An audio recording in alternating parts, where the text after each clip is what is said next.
Hi, PreCalc students. This is the video for section 11.4, which is limits at infinity.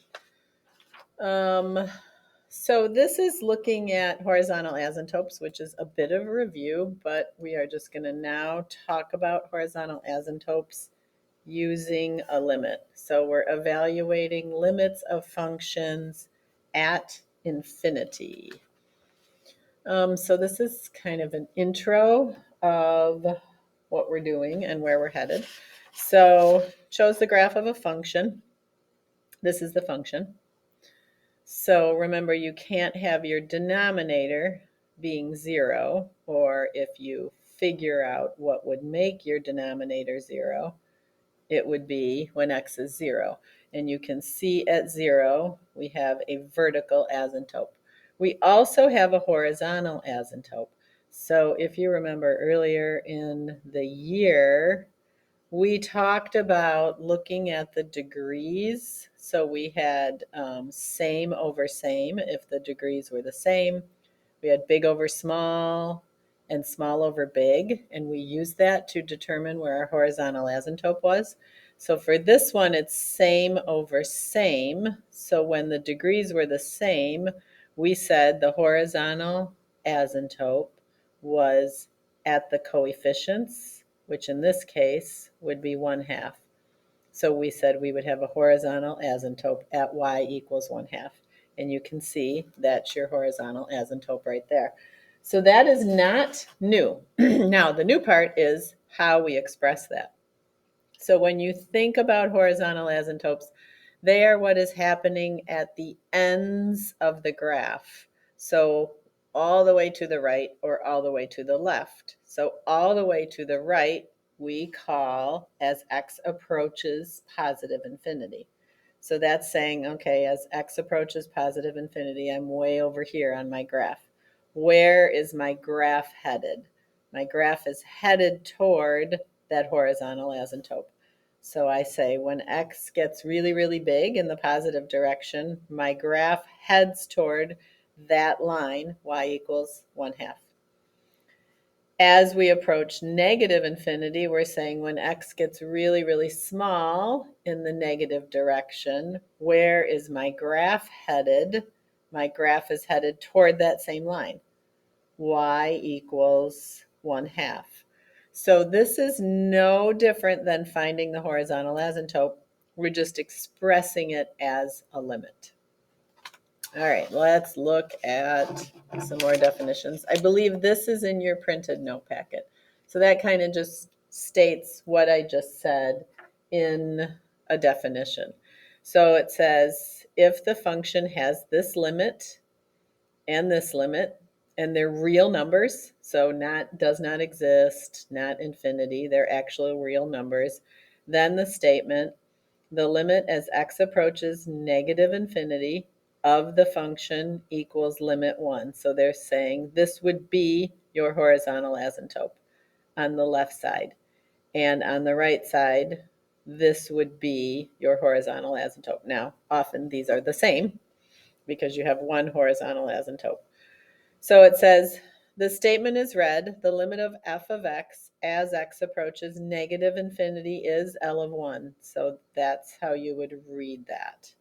And then this one would be the limit as x approaches positive infinity of f of x equals L sub 2. All right. Now this is, I'm going to put an example right away, and I suggest you do too. This is also in your printed note packet. So an example of this would be 1 over, I'm going to say x to the third. So this is limits at infinity. Limits at infinity just mean x is approaching infinity. And this says r is a positive real number. For example, r is 3. So they're saying that limit is going to be 0. So what you want to think about this is small, really small, because you don't even have a degree here, over big. So back in the days when we were comparing degrees, this would have been small over big. The degree up here is actually a 0. because x to the 0 is the same as 1. So this is small over big, and we said that approaches infinity. And another way you can think about this is like a fraction. So 1 over x to the third. As x approaches infinity, x is a really, really big number. I have a really big number to the third power over 1. So you can almost picture, if you put in 1 divided by a really, really big number, you get, this is 1 times 10 to the negative 8. So you get 0.701. You get a really small number. So that's why you say the limit is 0, or the limit is approaching 0. Now, this says, same thing, x sub r. This says where x is less than 0. So this means x is negative. So an example of this would be limit as x approaches negative infinity, and we have an x that is negative. So let's say negative 2 to the third. So if I'm approaching negative infinity, x's are getting really, really small. And if this is negative, it actually doesn't change what we're talking about that much. What really is the issue here is we have the bottom getting really, really small, the top staying the same. We're still going to approach 0. So this is nothing other than small over big, like we did earlier in the year. Okay, so here's our first example. Example 1. Find the limit as x approaches infinity of this function. So remember, we can split limits. So we could call this the limit as x approaches infinity of 4 minus the limit as x approaches infinity of 3 over x squared. Doesn't matter what I'm approaching. If I have a constant here, it's going to be 4. I mean, you can think of this as this function, y equals 4. That's a horizontal line. So it doesn't matter what my x value is. I'm always going to be approaching 4. So the limit of this is 4. Now this is exactly the situation we had here, where we have a big power over a small power. Remember, you could think here we have an x to the 0. But if you have a constant on the top, 3 is never changing, and the bottom is getting really big. X approaches infinity, a really big x squared. This function is going to approach 0. So the limit of this as x approaches infinity is 0. So the limit of this, what we started with, would be 4. Okay, and if you graph, let me just quickly graph. Let me clear that out. 3 over x squared.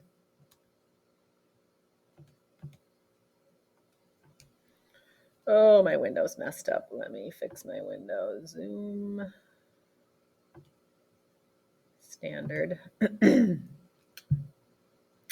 I have a vertical asymptote here, but remember, I'm not concerned about what's happening at 0. I'm concerned about what is happening at infinity. And if you look at this graph, you can see as x gets really, really big, my graph is approaching 0. So this limit is 0.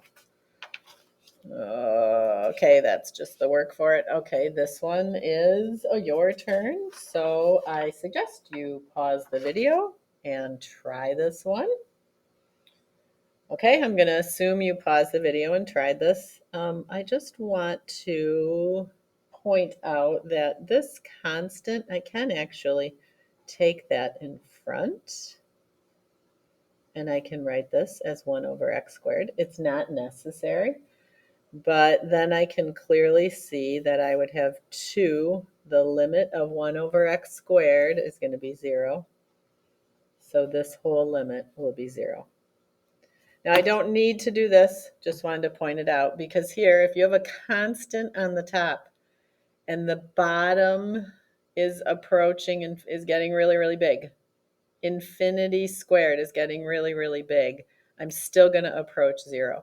To be perfectly honest, if I had 200 on the top over x squared and I was approaching infinity, the limit would still be 0 because I'm looking way out at the ends at infinity.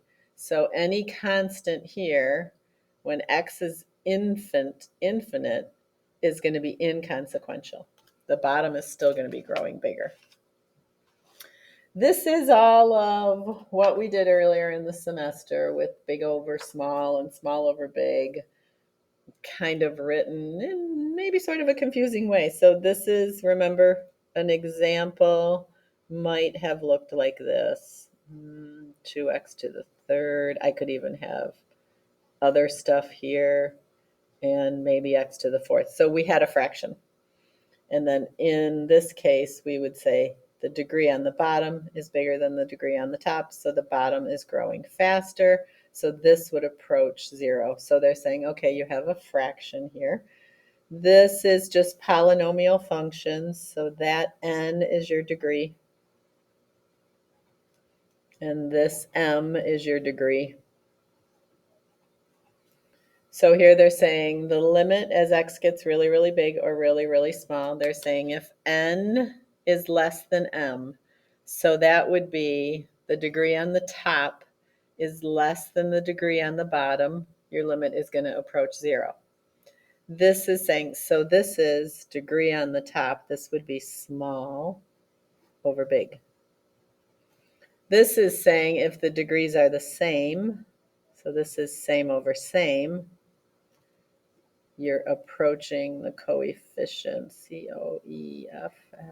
I don't know if that's spelled right. These are your coefficients. This and this are your coefficients. So they're saying the limit will approach the coefficients. And then they're saying if n is bigger than m, so that is big over small, what's going to happen is you're going to approach infinity. Infinity is not a number, so we say the limit does not exist. So that's why it says limit does not exist. Okay, so example 2a, we are find the limit if it exists as x approaches infinity for the function. So I'm approaching infinity. If I'm approaching infinity, x is getting really, really big. First thing I do is ignore constants, because if x is at infinity, constants are inconsequential. Now you want to look at your degrees. So this is the bottom growing faster than the top because the degree here is 1. You can almost think, if I ignore constants, this is the function I'm evaluating. Now, this is not correct algebra rules here because I'm just ignoring that part of my function. But if I say, okay, well, it's sort of like this, which if I have x on the top and x squared on the bottom, it's sort of like this. So I have the bottom growing to infinity and the top is a constant. So bottom growing to infinity and top is a constant. So that's big or small over big. So this limit will be 0. So I'll let that sink in for a minute. Okay, now I'm going to show you kind of the algebra, the proper algebra way to do this. So this is what I'm going to call my thinking method. Now, if you looked at this example in the book, they would tell you step 1, we want to divide all terms by x squared, the biggest degree, so highest power. Okay, so I'm going to take this equation and I'm going to rewrite it like this. I'm going to take this term, negative 2x, divide it by x squared. And then I'm going to take 3, divide it by x squared, all over 3x squared divided by x squared plus 1 divided by x squared. All right, now let's simplify this. Still have the limit. I haven't taken the limit yet. Limit as x approaches infinity. So this would simplify into negative 2 over x. This would stay the same. Nothing I can simplify. 3 over x squared. All over. This would simplify into just 3. And this would stay 1 over x squared. Now, if you think about our rule, let me flip back a couple pages. Where is their rule? If you think about this rule, we have this happening all throughout this problem now. So you can think this is going to approach 0 because the bottom is growing to infinity, top is constant. This is going to approach 0 because the bottom is infinity, top is constant. This is going to approach 3. This is going also to approach 0. Bottom is infinity, top is constant. So what I have now is 0 plus 0 over 3 plus 0, which is 0 over 3, which is 0. Okay?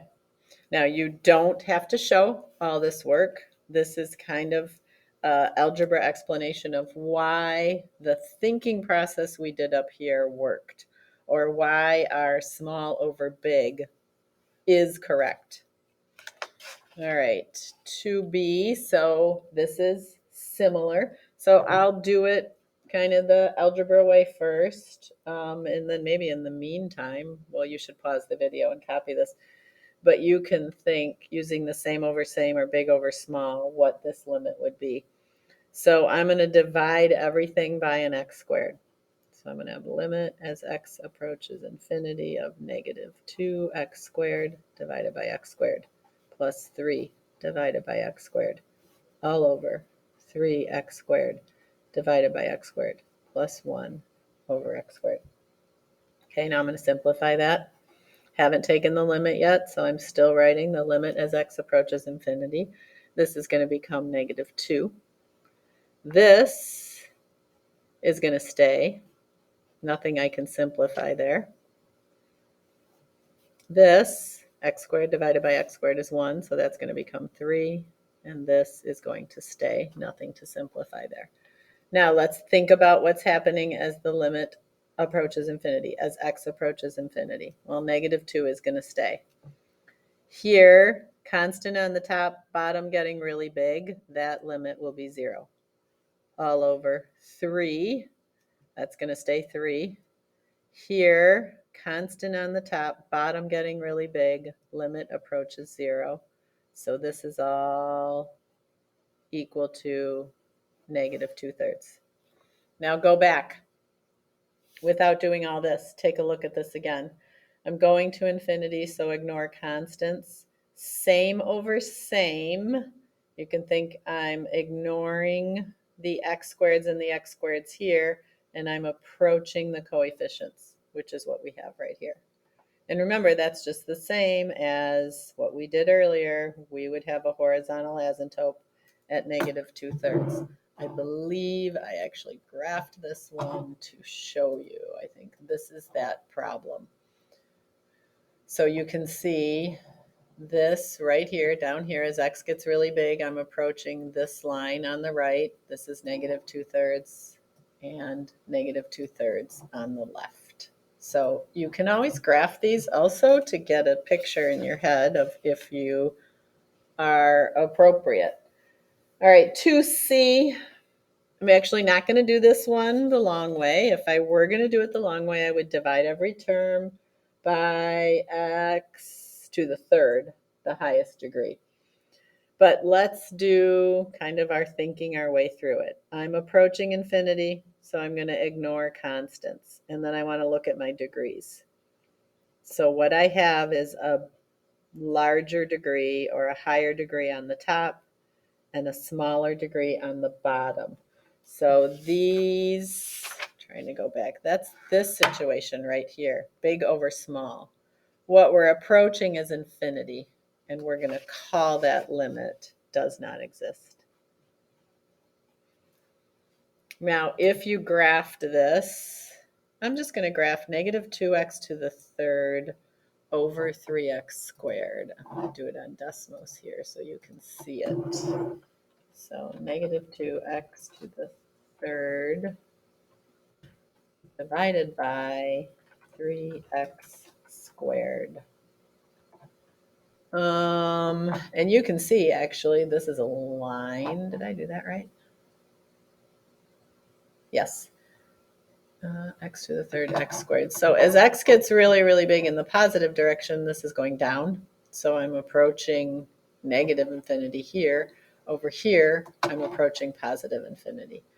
But I definitely do not have a horizontal asymptote, so that's why we say the limit does not exist. All right, this is your turn. So again, pause the video and try this. I assume you paused the video and tried this. You should have gotten 0. So bottom is growing bigger than the top. You can ignore the constants. And it said find the limit. So this is actually what you're doing.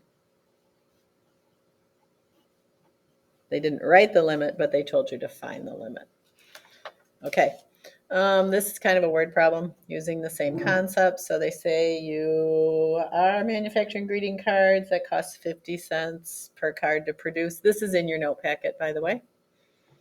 Your initial investment is $5,000, which implies the total cost of producing the cards is this. So this is your fixed cost, your initial investment. And then it costs 50 cents per card. So this is the number of cards. So the average cost is take your cost and divide it by the number of cards you produce, and you get this function. So then they're saying find the average cost per card when x equals 1,000, 10,000, 100,000. Okay, so we're getting more and more cards. What is the limit of the cost as x approaches infinity? So that part C is basically sticking a limit in front of that function. Okay, so A, B, and C, I'm going to be honest with you, I'm not going to do a whole lot of work here. All you're doing for A, B, and C is substituting in 1,000 for x. So you would have 0.5 times 1,000 plus 5,000 all over. And they're calling this average cost, the cost with that bar over it, all over 1,000 cards. And what you get is 5.5. So that's the average cost. Now, I'm just going to turn this into a you try and say, try these other ones where x is 10,000 and x is 100,000. Pause the video and try those. So for this one, you should have gotten average cost is 1. For this one, you should have gotten average cost is 55 cents. So kind of makes sense. The more cards you produce, your average cost is decreasing. All right, so then the last part says, hey, what happens as x approaches infinity? So we saw as x was increasing, the average cost was decreasing. So I'm doing the limit as x approaches infinity of 0.50x plus $5,000 all over x. Now, what you want to think about this as is the degrees. So the degree of the top and the degree of the bottom are both 1. Again, we're going to infinity. So 5,000 is a big number, but we're still going to ignore it. It's a constant. It doesn't have a variable on it. It's a constant term.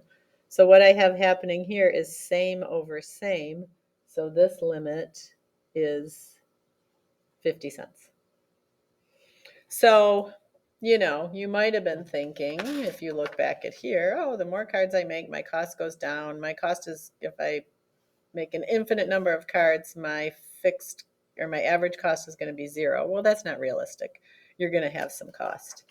The average cost is going to be basically what it cost per card, because your fixed costs are taken care of after you make a certain amount of a product, but you're always going to have that cost. That's the cost to make a single card. All right. I think that is it. By the way, this is the graph of that function. So it shows your horizontal asymptote at y equals 50 cents, and it says the average cost per card approaches 50 cents. I should have back here put a $sign on that. Story problem requires story answer. I should have had some units on there. There is a your turn, which I'm going to say you can skip. So that is 11-4. You can now do your 11-4 homework.